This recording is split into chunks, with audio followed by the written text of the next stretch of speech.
We've all been there, in a packed stadium or a buzzing concert hall. But have you ever really thought about how it all comes together? Well, in this explainer, we are pulling back the curtain on the incredibly high stakes and surprisingly complex world of event booking. It really all begins right here, with a venue's absolute worst nightmare. See, for every single night the lights are on and the place is sold out, there are way more nights when it's just empty. In the business, they call these dark days, and they are a massive financial black hole. So the big question is, how does a quiet, empty space like this one get transformed into a roaring, unforgettable, sold-out experience? Well, it's a wild journey, let me tell you. It involves intense strategy, some serious high-stakes negotiation, and a shocking amount of detail you'd never even think about. Okay, first things first, let's talk about filling the dark days. For any venue manager, this is their number one job, a constant battle against the calendar to turn all that costly silence into profitable, incredible nights. So let's get this term straight. Dark days are, just the open dates on the calendar. But when you're running a massive building with huge costs, we're talking staff, power, maintenance, filling those dates isn't just a nice to have, it is absolutely critical for survival. Every single empty day is money pouring right out the door. And the job of booking has totally changed. I mean, gone are the days when managers could just sit back and wait for the phone to ring. Nope, there are more venues than ever, all fighting for the same big acts, so today's market is just hyper-competitive. Booking managers have to be proactive hunters, out there taking risks, sometimes even co-promoting an event just to make sure it happens. So how do they decide what to chase? Well, they run every potential event through a kind of strategic filter. They're asking three essential questions. First, does this show fit our venue's brand and our audience? Second, can this thing actually make money? And third, and this is a big one, can we do it safely and legally? Only if they get a big yes to all three do they even think about moving forward. All right, so you've found the perfect event. Now we need to get into a really important distinction that a lot of people mix up, the difference between booking and scheduling. The easiest way to think about it is like this. Booking is the strategic what. It's about securing the right band, the right team, the right show for your venue. Scheduling, on the other hand, is all about the logistics. It's the when and the where. It's about finding that perfect open date on the calendar that works for absolutely everyone involved. And to juggle all these moving pieces, schedulers depend on tools like the Gantt chart. I mean, look at this thing. It's basically a visual master plan, a timeline that maps out every single task, every deadline, and how they all connect, making sure everything from the marketing push to the security briefing happens in exactly the right order. Okay, so once the what and the when are all sorted out, it's time to make it official. This is the crucial step where all the talk and verbal agreements get locked down into an ironclad, legally binding contract. Now, this negotiation process, it's like a carefully choreographed dance. It all kicks off when the venue's booking agent sends over an offer form. Now, this isn't the final contract. Think of it more like a summary of the main deal points.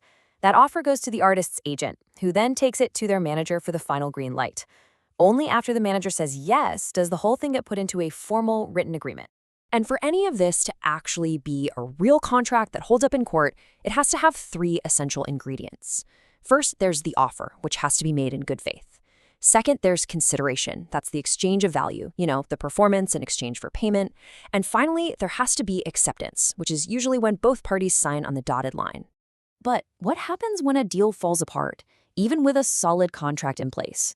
Well, that leads us into the pretty thorny territory of a breach of contract. A breach of contract, that's the legal term for when one side just doesn't do what they promised to do. And when that happens, the party that got hurt doesn't just have to suck it up. No, they are legally entitled to seek a remedy, which, let's be honest, usually means getting paid for the losses they suffered. And that financial compensation comes in a few different flavors. You've got compensatory damages, which are all about covering the actual money that was lost.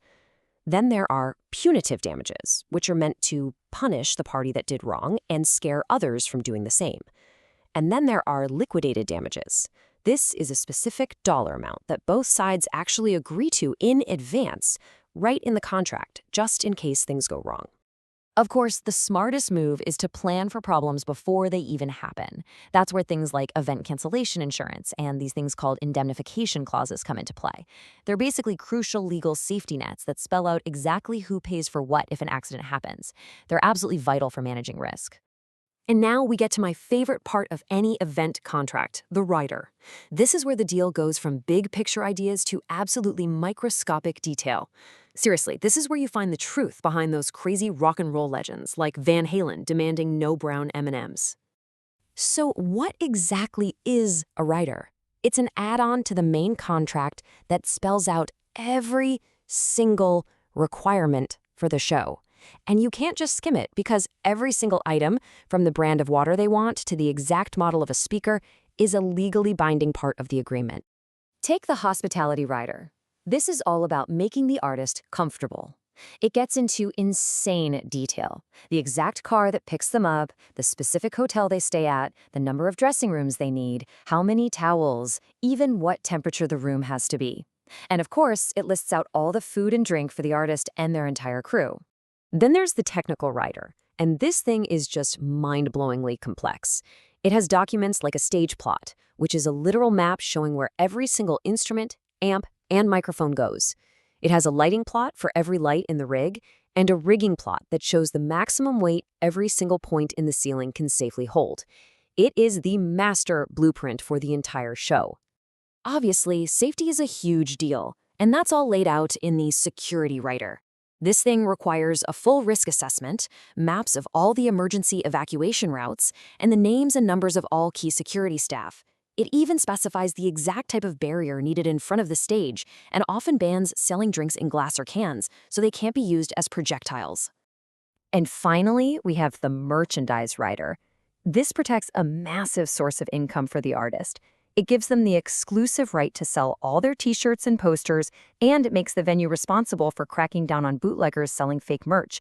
It even lays out how many tables and how much space they get for their stand. This quote really just says it all.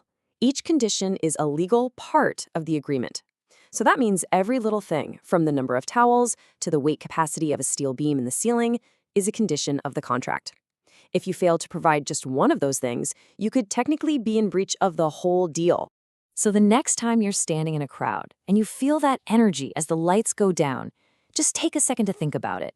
Think about the invisible army of agents, managers, and schedulers, and the thousands upon thousands of tiny negotiated details that all had to fall perfectly into place just to make that one single night happen. It's pretty incredible, right?